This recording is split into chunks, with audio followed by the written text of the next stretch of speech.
Jadi hari ini kita akan kembali membahas mengenai peta kanha, ya. Nah, Bapak Ibu dan saudara-saudari sedama, di dalam setiap kehidupan kita pasti kita akan menemui namanya kematian. Ya, kematian baik dia sakit, baik kecelakaan, baik meninggal karena usia tua. Jadi banyak sekali penyebab di dalam kematian, ya. Jadi bukan karena kematian disebabkan karena satu faktor aja, tetapi banyak faktor yang mendukung sehingga kematian ini terbentuk. Nah, sama ketika di Sawati waktu itu, di mana Sang Buddha hidup, ya, di sini juga ada seorang putra, ya, daripada umat awam yang sedang meninggal. Nah, kemudian Sang Buddha tahu bahwa umat awam ini dia begitu sedih, ya, sangat sedih. Jadi ketika Sang Buddha melihat dunia, kira-kira siapa yang mampu untuk dibantu? Nah, ketika itu Sang Buddha melihat bahwa oh, ada seorang umat awam, ya, yang bernama Kanha. Dia punya anak baru saja meninggal dan kemudian sangat-sangat sedih, ya, sangat-sangat sedih. Kemanapun dia selalu bertanya, ya. Dia hanya menanya apa? Di mana, ya, putraku tersayang, ya? Di mana putraku tersayang? Setiap kali dia ketemu orang, dia selalu bertanya, di mana putraku tersayang? Jadi umat ini sudah tidak mengurus apa-apa lagi, ya. Jadi yang dia urus adalah di mana putraku tersayang. Nah, kemudian Sang Buddha pergi untuk menemui umat awam ini, ya. Kemudian Sang Buddha mampir di rumahnya, ya. Sang Buddha mampir di rumahnya. Kemudian Sang Buddha di sini dengan cinta kasihnya, ya, Sang Buddha bertanya bahwa apa, ya, perumah tangga kamu saat ini sedang berkabung. Ya, kemudian umat awam ini berkata, ya Bante, saya sedang berkabung. Terus Buddha bilang, mau nggak saya bercerita mengenai suatu cerita bijaksana, ya, di masa lampau yang tidak meratapi anaknya yang telah meninggal. Kemudian Sang Buddha bercerita mengenai kehidupan yang lampau, ya, daripada suatu cerita di mana ada satu raja yang memiliki seorang putra, ya, seorang putra. Kemudian putra yang dia miliki ini, yang sangat dia sayangi, tiba-tiba meninggal, ya.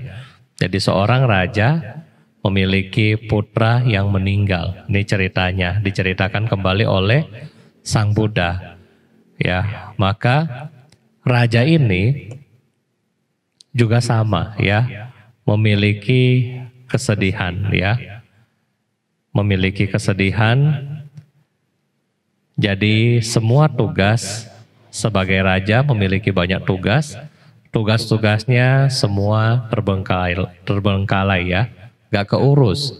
Semua tugas kerajaan di sini gak keurus. Jadi raja cuma sehari-hari tidur, ya, bicara sendiri, bingung, ya, dan tidak ada yang mampu untuk menenangkan sang raja. Nah, kemudian di sini ada adik daripada raja yang kemudian berpikir, kenapa, ya, raja sampai memiliki kesedihan yang sangat luar biasa. Tapi bagaimana cara kita untuk menyadarkan sang raja ini? Ya, kemudian saudara raja yang bernama Gata Pandita, ya, mencari cara bagaimana biar raja tidak menjadi sedih. Nah, Bapak Ibu, dia tahu caranya. Dia akhirnya pura-pura juga menjadi gila, ya. Jadi kadang-kadang kalau kita ketemu dengan orang yang gila, ya, kadang-kadang ini bisa membuat seperti cerita raja, ya. Raja ini melihat orang gila, ya, dan dia di situ menjadi sembuh. Nah, sama dengan cerita, ya. Diceritakan bahwa Gata Pandita berpura-pura juga menjadi gila, ya. Pura-pura jadi gila, maksudnya untuk apa? Berpura-pura dia keliling, ya, keluar dari istana. Dia adalah seorang pangeran, adik raja. Dia keliling keluar istana, kemudian mencari-cari mana kelinci, mana kelinci, mana kelinci. Semua orang dia tanyain, mana kelinci, mana kelinci. Pokoknya mau cari kelinci. Nah, jadi Bapak Ibu, saking hebohnya, seorang adik raja mencari kelinci. Kemudian berita ini terdengar sampai pada raja yang sedang sedih. Nah, ketika raja mendengar, aduh, ternyata adik saya sendiri ini sudah stres, ya, sudah gila juga cari-cari kelinci. Pada akhirnya raja cepat-cepat memanggil pasukan. Ayo panggil Pangeran Gata Pandita, bawa dia ke sini. Ya. Nah, ketika pangeran datang ke hadapan raja, kemudian raja berkata, adikku, ya kan, kenapa ya kamu sedih, ya, kenapa sampai kamu mau cari kelinci, ya, di sini. Kemudian di sini, kalau kamu mau kelinci yang model apa? Ya, saya seorang raja, kelinci di seluruh hutan bisa kita tangkap buat kamu. Atau kelinci yang terbuat dari emas, kita juga bisa kasih buat kamu. Dengan harta kekayaan saya sebagai raja, kamu meminta kelinci dari tembaga, kelinci dari bahan permata, kelinci dari bahan perak, itu semua bisa kasih ke kamu. Sekarang kasih tahu, ya, kelinci yang mana yang kamu mau. Nah, kemudian Gata Pandita yang pura-pura menjadi orang gila ini, dia bilang, saya tidak mau kelinci dari Paduka. Ya, kelinci dari Paduka itu apa? Kelinci dari emas, saya tidak mau. Ya, kelinci yang dari perak juga nggak mau. Dari permata juga nggak mau. Dari tembaga juga nggak mau. Dari yang seluruh ada hutan di dunia ini juga nggak mau. Nah, tetapi saya ingin kelinci yang dari bulan. Ya, jadi maunya kelinci dari bulan, ya. Kemudian sang raja yang tadinya sedang sedih, tiba-tiba pikirannya terbalik arahnya, ya. Aduh, kalau demikian saudaraku, pasti, ya, engkau akan menyia-nyiakan hidupmu yang manis. Ya, kamu membuang-buang waktu. Karena kenapa? Kamu merindukan seharusnya yang tidak dirindukan. Ya, maksudnya di sini, kalau dia mau mengambil kelinci yang di bulan, itu adalah sesuatu hal yang mustahil. Ya, jadi sang raja yang tadinya sedang sedih, tiba-tiba menjadi bijaksana. Ya, engkau merindukan apa yang seharusnya tidak dirindukan. Nah, kemudian Gata Pandita yang tadi pura-pura gila, ya, mencari kelinci, juga tiba-tiba langsung menjawab pertanyaan jawaban kepada raja ya.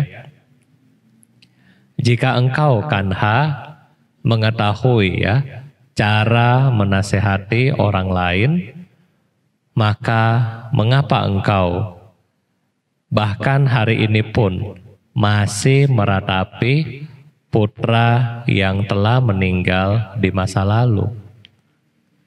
Ya, jadi ini dibalikin Bapak Ibu ya. Karena hal ini diperoleh oleh semua manusia ya. Dan juga maupun bukan manusia. Maksudnya kematian ini akan diperoleh oleh semua makhluk. Seorang anak ya yang terlahir dariku tidak boleh meninggal. Apakah bisa ya di sini di dalam diskusi. Kemudian di sini Gata Pandita juga berkata, tidak lewat mantra ya. Tidak lewat akar tanaman obat. Tidak lewat obat-obatan. Tidak juga lewat kekayaan bisa membawa kembali peta yang engkau ratapi. Peta di sini adalah orang yang sudah meninggal ya. Jadi tidak ada satu cara pun yang dapat digunakan untuk kembali menghidupkan di sini orang yang telah meninggal. Mereka yang memiliki kekayaan besar, para kesatria yang memiliki kerajaan, bahkan mereka yang memiliki kekayaan yang berlimpah, tidak terbebas dari usia tua dan kematian.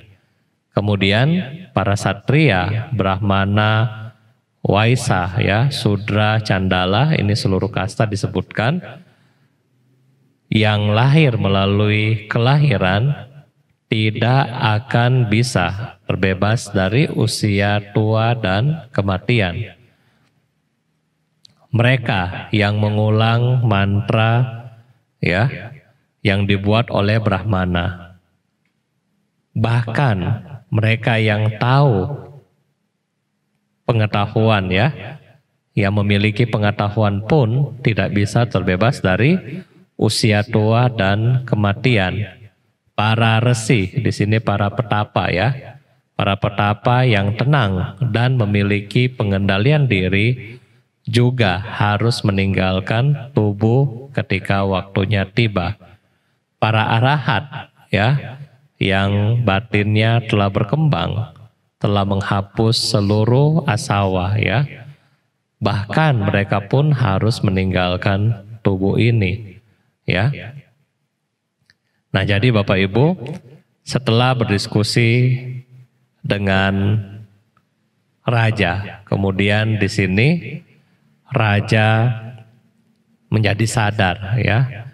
Raja menjadi sadar bahwa ternyata kesedihan dia ya seperti di sini dikatakan telah ditusuk oleh rasa kesedihan yang begitu besar. Tiba-tiba rasa ini tercabut ya, sehingga batin dari sang raja, beliau merasa tenang, sejuk ya. Nah, jadi Bapak Ibu, ini adalah cerita di mana kita ketika mengalami proses yang namanya kematian, kita tidak boleh ya berlarut-larut di dalam kesedihan. Kita tidak boleh berlarut-larut di dalam meratap ya, berkabung dan seterusnya. Kadang-kadang ketika ada seseorang yang meninggalkan kita, kadang-kadang kita selalu merasa bersalah ya. Karena saya nggak punya uang sampai anak saya atau suami saya atau orang tua saya tidak selamat. Ya, kadang-kadang juga, karena saya nggak tahu ya cara mengobati sampai orang ini meninggal. Kadang-kadang juga karena terlambat ya, mungkin terlambat dibawa ke rumah sakit dan seterusnya sampai orangnya meninggal. Kadang-kadang mungkin seperti masa pandemi yang Juli Agustus kemarin, kadang-kadang karena saya misalnya ya kurang dapat oksigen dan seterusnya sehingga orang tua meninggal dan seterusnya. Nah, jadi kadang-kadang rasa bersalah ketika ada sahabat kita, ada keluarga kita yang meninggal, kadang-kadang menjadi trauma bagi diri kita sendiri, ya. Nah, oleh karena itulah dari cerita ini kita melihat bahwa tidak ada, ya, apapun yang ada di dunia ini yang bisa menghentikan kematian. Tidak ada akar obat-obatan, tidak ada mantra dan kekayaan yang bisa ya mengatasi kematian. Tidak ada juga di sini disebutkan golongan ya, golongan dari kesatria, brahmana dan seterusnya. Juga mereka juga akan mengalami kematian ya, dari kasta yang paling tinggi ya sampai yang paling rendah, semua juga akan mengalami kematian. Dari mereka yang tidak suci sampai mereka para resi dan para arahat pun mereka juga akan mengalami kematian. Jadi di sini kita melihat bahwa kematian adalah sesuatu yang wajar, sesuatu yang alami yang akan terjadi di dalam diri kita yang sudah terlahir seperti ini. Nah, oleh karena itulah kita yang telah belajar Dhamma, kita perlu mempersiapkan kematian. Karena ini yang lebih penting dibandingkan dengan kita menyalahkan diri kita, menyalahkan keluarga kita, menyalahkan keadaan kita, dan seterusnya. Jadi mungkin ini adalah renungan yang perlu kita renungkan pada malam hari ini. Jika Bapak Ibu ada pertanyaan, dipersilahkan. Ya, kadang-kadang ketika kita sedang berduka ya, kadang-kadang kita sedang berduka, ya, kadang-kadang ketika Anda sedang berduka, ya, perasaan, rasa bersalah dan sedih ini biasanya akan ada dengan kita ya. Jarang ada yang kalau keluarga yang memiliki hati yang sungguh-sungguh ya, itu biasanya sedih, rasa bersalah ya. Kemudian kadang-kadang ya banyak yang ini ya. Tetapi kalau misalnya yang meninggal adalah musuh ya, adalah orang yang mungkin kita benci, mungkin rasa senang yang muncul ya, rasain kamu sudah jalan duluan. Nah, ketika kita ada rasa berkabung seperti ini, Bante pernah dengar dari Yang Mulia Pak Bongkar Rinpoche juga ya. Ini bisa menghibur juga. Jadi ketika orang meninggal, ya kita sebagai pihak keluarga harusnya di sini membangkitkan rasa yang tidak terlalu sedih, tetapi kita berpikir yang positif, ya, yaitu apa? Yang pertama adalah untuk ya mencapai kebuddhaan, untuk fully enlightenment dalam hal ini memasuki mahaparinibbana, maka badan jasmani juga perlu ditinggalkan. Ya, oleh karena itulah kematian juga terjadi kepada setiap Buddha. Yang kedua adalah kalau Bapak Ibu mungkin yang sering baca Liam Keng seperti Amito Ching ya, aliran Pure Land ya, Mahayana Tanah Suci, itu biasa mempercayai bahwa setelah kelahiran ini bisa terlahir di surga Sukawati. Ya, jadi ketika orang yang meninggal, kita juga harusnya senang. Kenapa? Karena yang meninggal akan ketemu misalnya Buddha Amitabha di Sukawati. Jadi kita memiliki hati yang lebih tenang ya. Ya dong, karena setelah meninggal baru bisa ketemu Buddha kan. Kalau badan fisik nggak bisa ketemu. Nah, jadi ini adalah pikiran-pikiran positif yang Bapak Ibu bisa kembangkan ketika ada sahabat kita, orang tua kita, keluarga kita yang meninggalkan kita. Nah, sehingga ini akan menjadi suatu kekuatan ya, memiliki suatu kekuatan di dalam batin kita. Nah, kalau sudah ada pertanyaan, Bante persilahkan. Bante, ini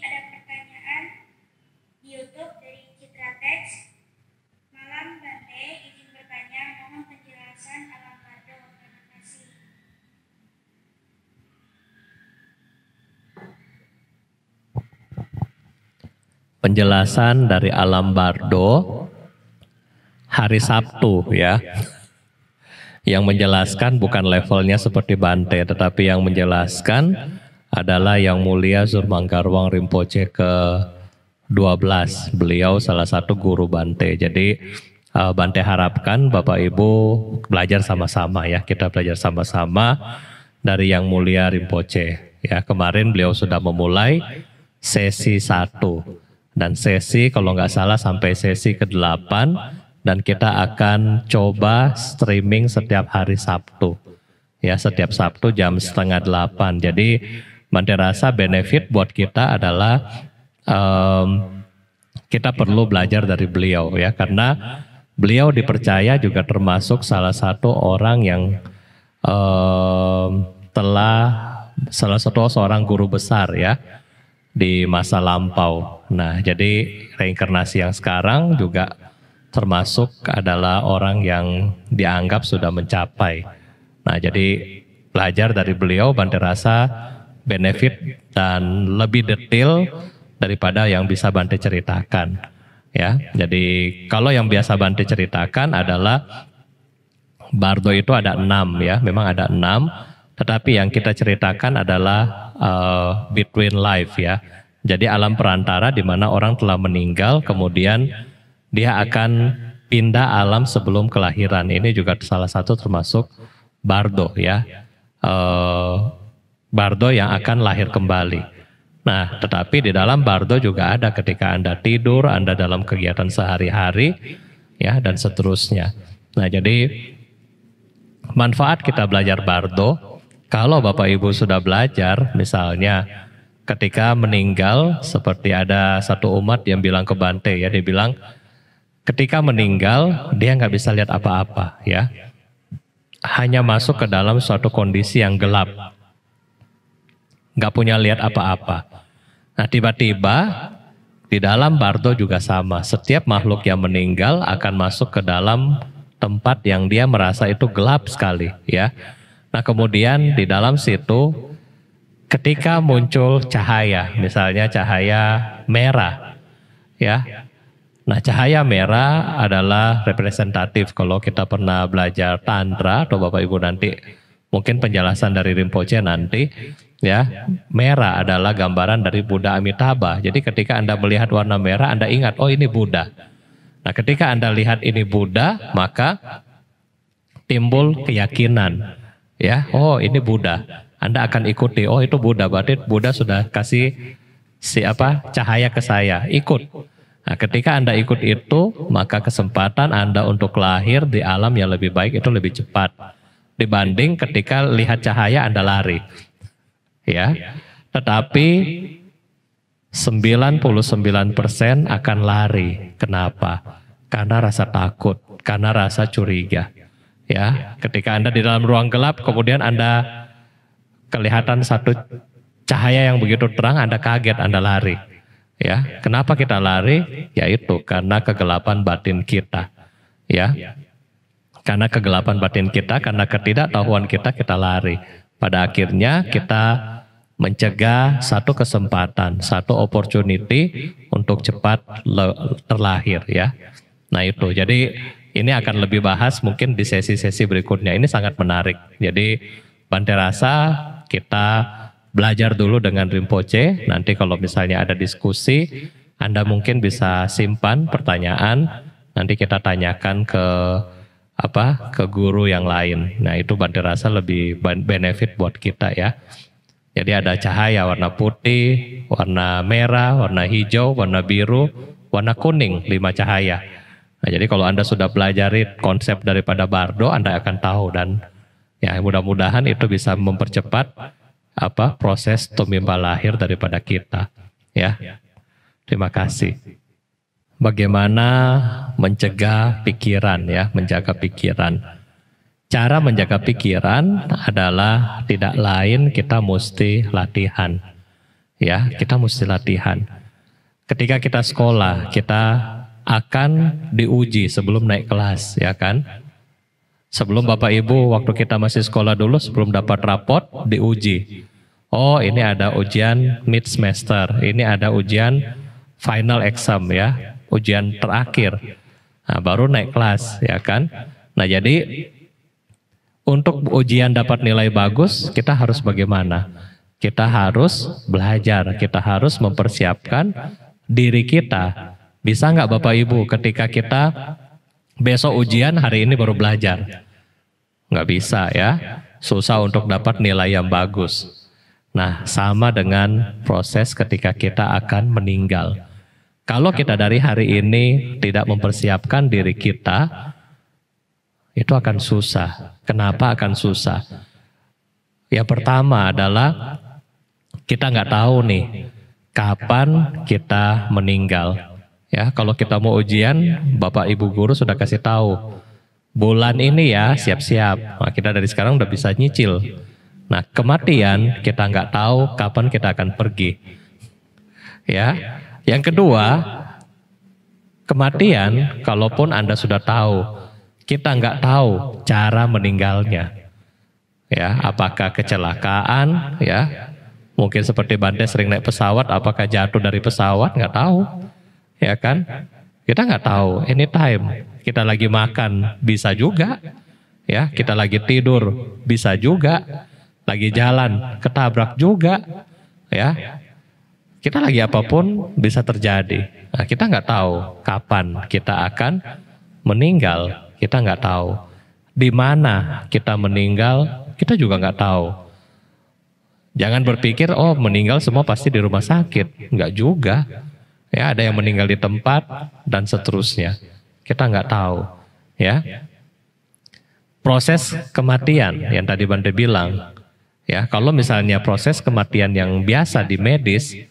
Ya, Bapak Ibu bayangkan ya, kita pasti akan penuh dengan ketakutan dan ketidaknyamanan. Ini kalau kita misalnya masuk di medis, dalam hal ini kita koma. Ya, Anda bayangkan. Kalau Bante sering soalnya masuk ICU kan, tapi cuma pergi lihat. Ya, belum pernah dapat perawatan. Ya mudah-mudahan jangan deh, takut juga. Ya, bayangkan masuk di ICU. Dari hari pertama, cuma dengar suaranya apa? Tit, ya kan? Cuma dengar itu aja. Ya, kalau di sebelah dengar tet, takut nggak kita? Takut. Ya, di ICU kita sudah nggak bisa lagi main HP, ya, nggak boleh main WA lagi, dan seterusnya. Di ICU ketika kita mungkin butuh makan, kita butuh karena kita haus. Ya kita mau misalnya mandi dan seterusnya, nggak boleh. Nah jadi ini adalah menjadi penderitaan baru di dalam kehidupan kita. Ketika kita masuk tempat ini. Ketakutan juga kan, di sebelah tiba-tiba ada yang meninggal, kita takut. Ya ketika Anda rasa lapar atau Anda ngantuk, misalnya dokter atau susternya ketawa dengan kencang, ngeganggu Anda jadi marah, sebel dan seterusnya. Jadi ini, kalau kita nggak latih, bisa nggak kita lewati itu semua? Ya, sekarang latihannya bagaimana? Latihannya atasila. Jadi ketika Anda nanti satu saat lagi lapar, Anda ingat, oh hari ini saya lagi atasila lah, anggap aja gitu. Jadi yang negatif menjadi positif. Itu ya. Ketika Anda sedang meditasi, Anda mendengar suara di depan berisik. Marah nggak awal-awal kita meditasi?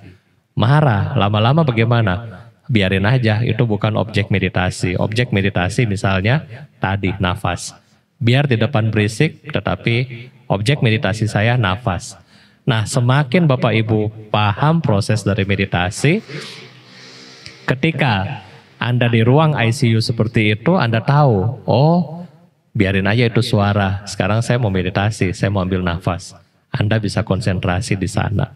Sehingga proses-proses ketenangan, pikiran, dan kedamaian ini akan menjadi sesuatu yang lebih kuat kalau kita latihan. Boleh nggak Bapak Ibu, ketika Anda latihan hari pertama langsung tenang, bisa nggak? Coba jujur sama Bante.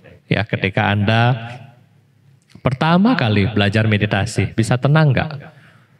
Seluruh pengakuan nggak bisa Bante, pikiran masih lari sana lari sini dan seterusnya, ya kan? Apalagi ketika kita di ICU, terus baru di situ baru diajarin, ayo meditasi, pasti nggak bisa. Jadi membangun ketenangan dan kedamaian, bangunlah ketika kita masih sehat sampai hari ini. Bangunlah ketika kita masih punya kondisi-kondisi yang baik. Ya, karena ini adalah opportunity. Kesempatan kita yang harus kita gunakan. Kita nggak bisa nunggu kesempatan, oh nanti. Nggak bisa. Ya, karena ujian kematian kapan aja. Di mana aja, dan kita nggak tahu kisi-kisinya, kita nggak tahu. Oh nanti kamu meninggal, nanti kamu kecelakaan, nggak ada yang kasih tahu. Ya, kamu meninggal nanti sakit misalnya cancer, nggak ada yang kasih tahu. Ya, jadi kita harus siap dari sekarang. Begitu kita dapat vonis apapun, oh ya sudah. Ya kan, cara ini adalah cara saya boleh melewati kehidupan ini, ya sudah, kita bisa lebih tenang dan lebih damai di situ Bapak Ibu ya. Nah kemudian pertanyaan berikutnya, apakah Tusita sama dengan Sukawati?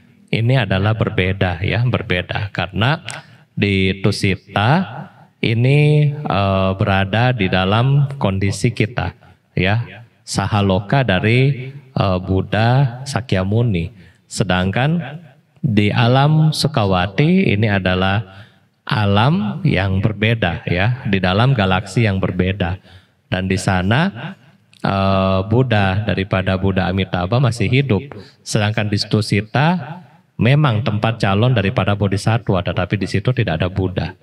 Ya, jadi di Sukawati Buddha masih hidup, jadi Bapak Ibu bisa ketemu face to face seperti ini ya, tidak online seperti sekarang.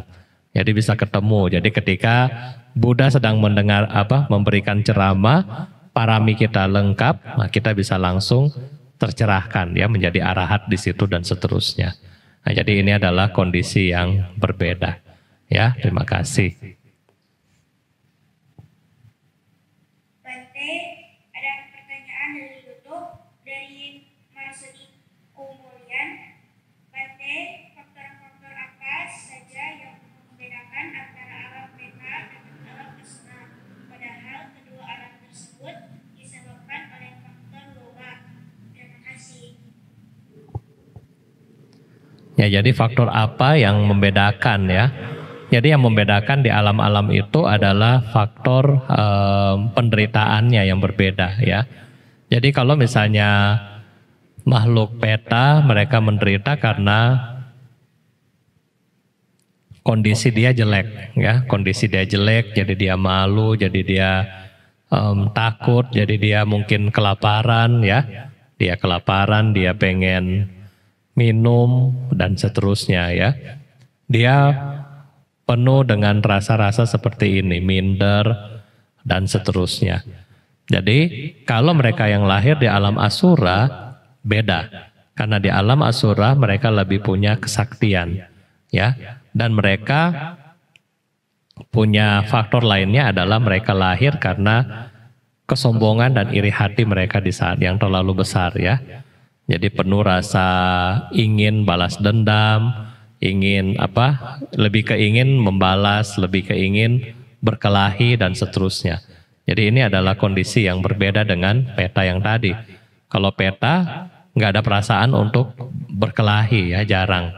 Ya, tetapi kalau di sini lebih ke iri hati, cemburu, ya sombong, egois. Nah di sini di alam asura. Ya, jadi ini adalah dua kondisi yang berbeda faktornya. Terima kasih. Bante, ini ada pertanyaan dari Facebook dari Limli. Mungkin artinya seperti ini Bante. Kematian tetap sampai walaupun berobat dengan cara modern yang canggih. Sedangkan ada orang tua yang menjaga kesehatan tetap kematian tiba. Ada juga orang tua yang tidak menjaga kesehatan tapi tidak sampai itu kematian. Apakah itu bagian dari karma? Terima kasih. Ya baik, jadi kita semua ya akan mengalami kematian ya. Buddha selalu bilang ada beberapa contoh seperti contoh pelita ya. Ada pelita yang kalau Anda lihat lilin ya. Pelita kadang-kadang ada pelita yang minyaknya habis ya. Sumbunya masih ada, tetapi karena minyaknya habis, maka pelita ini akan padam. Nah, ada juga yang minyaknya masih banyak ya, tetapi sumbunya sudah habis. Ya, sumbunya sudah habis, maka pelita juga bisa padam. Ya, ada juga kadang-kadang sumbu masih bagus, minyak masih banyak, tetapi kena angin juga padam ya. Dan yang terakhir adalah memang sumbunya habis dan minyaknya kebetulan habis. Nah, jadi Bapak Ibu sama dengan kematian, banyak faktornya. Ya, misalnya sumbunya habis, minyaknya habis. Itu seperti mereka yang meninggal karena usia tua, ya. Usia tua, sudah laule, ya, jadi pada akhirnya meninggal. Nah, ada juga yang meninggal karena kecelakaan, ya.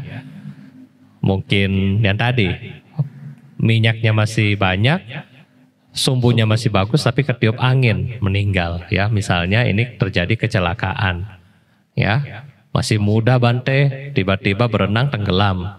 Nah, itu meninggal. Nah, itu. Ya, kemudian ada yang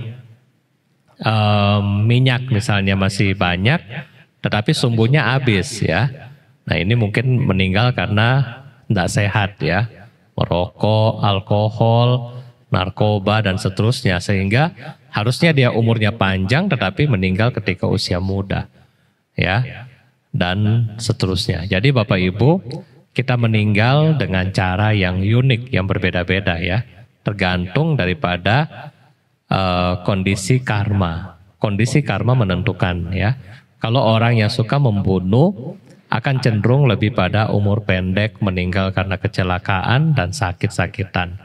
Ya.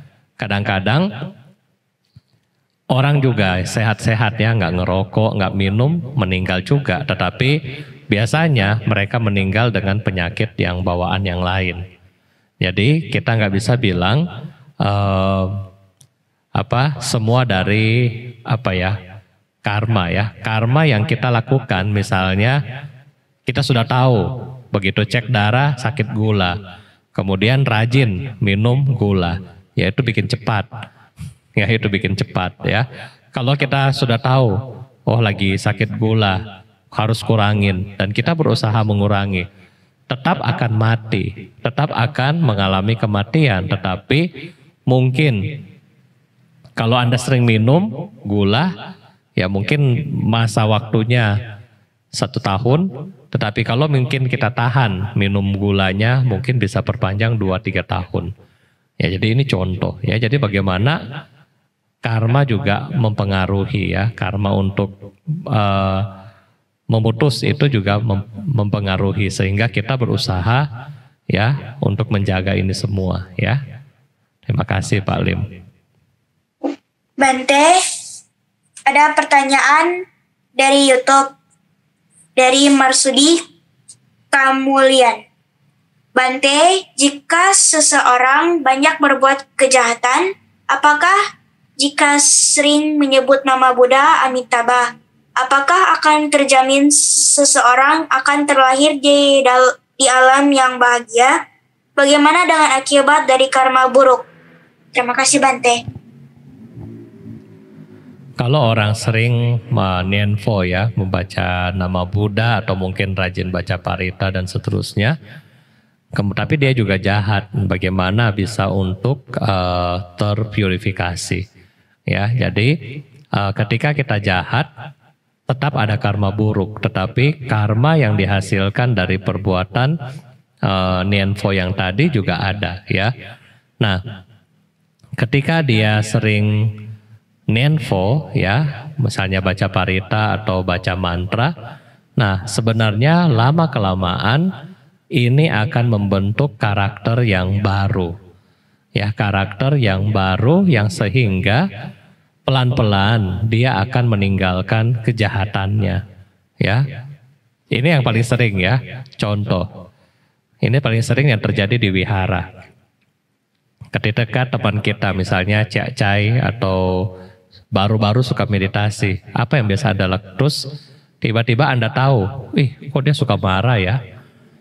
Biasanya apa yang Anda bilang? Alah, sudah Cak Cai, sudah vegetarian, masih suka ngomel. Betul nggak? Ya, itu rata-rata kan? Percuma vegetarian masih suka ngomel. Betul nggak? Percuma lah suka meditasi, suka ngomel. Mungkin juga kalau yang sering Bante ngomelin juga pasti begitu, cuma nggak berani bilang ke Bante kan. Sudah jadi Bante masih jahat, masih ngomelin saya. Ya paling begitu. Ya. Nah Bapak Ibu, untung sudah vegetarian. Ngomelnya mungkin ada tetapi sudah agak sedikit kadarnya ya. Mungkin ya kalau ngomel Anda 80%. Tetapi coba kalau dia nggak melatih diri. Ya omelinlah lebih dahsyat ya. Ya lebih dahsyat. Nah jadi sama Bapak Ibu ya. Jadi namanya mereka sedang melatih diri, mereka berusaha ya. Mereka masih berusaha. Ya jahat tetap jahat, tetapi sudah untung mereka berlatih diri. Nah semakin tinggi latihannya, semakin tinggi kadar latihannya, maka juga semakin pelan-pelan mereka akan mengurangi hal-hal yang buruk, yang esensial, yang berat. Ya, contoh. Kalau dulu Anda suka bunuh semut, bunuh kecoa, bunuh nyamuk, ya. Sekarang Bante tanya, ketika Anda sudah mengenal Dhamma, masih bikin nggak? Masih bikin nggak? Masih Bante, tetapi sudah nggak sebanyak dulu. Betul? Kalau dulu lihat nyamuk pukul, ya nyamuk ada di luar rumah juga dipakai reket. Kalau sekarang ya paling kalau nyamuk masuk pakai reket, itu pun kalau sudah gigit gatal-gatal. Ya kalau masih belum udahlah nggak apa-apa lah, biar aja. Terjadi perubahan nggak di dalam hidup kita? Terjadi. Ya tadinya biasa bunuh 10, sekarang bunuh 1. Lumayan cuan nggak? Lumayan. Ya kan? Dulu Anda suka makan misalnya kepiting, ya pokoknya menu saya kepiting. Kepiting itu harus dibunuh. Nah kemudian ketika Anda sadar bahwa ternyata nggak boleh ya. Nah jadi apa yang terjadi? Sekarang yang Anda bisa makan, masih pengen nggak makan kepiting? Masih Bante. Ya tetapi biasanya mungkin setiap minggu sekali. Nah sekarang mungkin 1 tahun 1 kali.